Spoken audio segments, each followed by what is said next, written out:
হে everyone, Priyanka's কিচেনে সবাইকে welcome.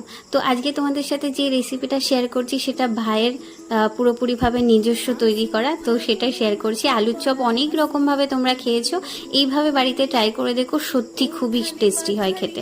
এখানে দেখো তেলের মধ্যে পেঁয়াজ কুচি, টমেটো কুচি, আদা কুচি, রসুন কুচি আর কাঁচা লঙ্কা কুচিটা ভালো করে ভেজে নেওয়া হলো। তারপর যা যা মশলা আছে, জিরের গুঁড়ো, হলুদ গুঁড়ো, ম্যাগি মশলা সব দিয়েছেও, আমি ক্লিপটা পুরোপুরিভাবে নিতে পারিনি।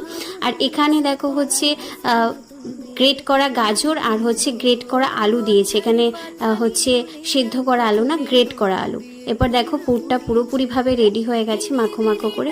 তো এখানে আমি ব্যাটারটা ওকে রেডি করে দিয়েছিলাম, বেসনের ব্যাটারটা, লবণ, হলুদ আর লঙ্কার গুঁড়ো দিয়ে।